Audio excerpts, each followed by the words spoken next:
পঞ্চায়েত ভোটে মনোনয়নের দ্বিতীয় দিন জেলায় জেলায় সংঘর্ষ, গুলি, অস্ত্র নিয়ে শাসক দলের দাপাদাপি, হিংসার অভিযোগ নিয়ে রাজভবনে বিরোধীরা, ভয়ের পরিবেশ তৈরির চেষ্টা চলছে। পাল্টা প্রতিরোধের চ্যালেঞ্জ সুকান্ত মজুমদারের। বিস্তারিত দেখুন এই ভিডিওটিতে। তো ভিডিওটি শুরু করার আগে আপনার কাছে ছোট্ট একটি রিকোয়েস্ট যে ভিডিওটিতে লাইক করবেন, নতুন হলে অবশ্যই চ্যানেলটি সাবস্ক্রাইব করে রাখবেন। রাজ্যে পঞ্চায়েত ভোটের দিনক্ষণ ঘোষণার পর মনোনয়নের প্রথম দিন থেকেই শুরু হয়েছে অশান্তি। মনোনয়নের শুরুতেই খুন কড়া প্রতিক্রিয়া দিলেন এবার বিজেপির রাজ্য সভাপতি সুকান্ত মজুমদার। এদের সুকান্ত মজুমদার বলেন, যার প্রাণ চলে গিয়েছে তার প্রাণ তো আর ফিরে আসবে না, কিন্তু তার থেকে বড় কথা এই প্রথম দিন একটা খুন হয়ে যাওয়াতে সমস্ত বিরোধী যারা সেই জেলাতে অন্তত লোক আছে তাদের মনে একটা ভীতির সঞ্চার হবে এবং হয়েছে।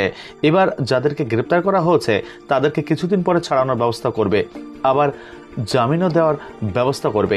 এরপরে তিনি বলেন, একটা ভয়ের পরিবেশ তৈরির করার চেষ্টা চলছে, কিন্তু বিজেপি এর প্রতিরোধ করবে। তিনি ঠিক আরো কি বলেছেন দেখুন।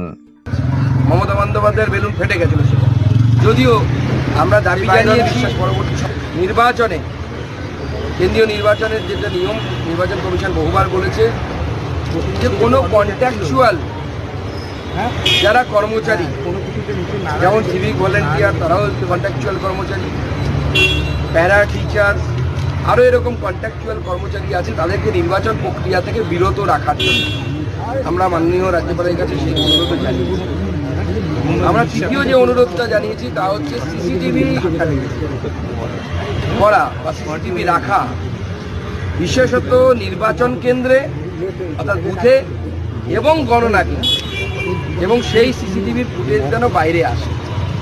বাংলার পুরো ভায়োলেন্সের ঘটনা থেকে শুরু করে যে ঘটনাগুলো হয়েছে, আমরা তার বিগত দিনের যে ঘটনা ঘটেছে তার একটা বিস্তৃত অ্যাকাউন্ট, সেটাও আমাদের এই যে লেটার, সেই লেটারে দিয়েছি। এই লেটারের কপি আপনাদেরকে আমরা শেয়ার করব। এবার যদি হওয়ার পর আমরা দেখলাম, আমরা স্পেসিফিক কতগুলো ডিমান্ড করেছি। গতকালই একজন কংগ্রেস কর্মী খুন হয়েছে, আপনারা জানেন। কে কংগ্রেস করে, কে বিজেপি করে, কে সিপিএম করে, কে তৃণমূল করে, তার থেকে গুরুত্বপূর্ণ হচ্ছে বাংলার একজন নাগরিক, আমাদের একজন সহনাগরিক, তিনি প্রাণ হারান। এবং নির্বাচনের ভিডিও অফিসগুলোতে নমিনেশন ফাইল হচ্ছে, কোথাও আপনারা পুলিশের উপস্থিতি দেখতে পাচ্ছেন না, আশা করি আমরাও দেখতে পাচ্ছি। যদিও নমিনেশন ফাইলের সময় পুলিশ থাকার পরে এই বিপুল পরিমাণ ভোট পোলিং স্টেশন, সেখানে পশ্চিমবঙ্গ পুলিশের ক্ষমতা হচ্ছে, সংখ্যা হচ্ছে ৭৮,০০০ ভোট।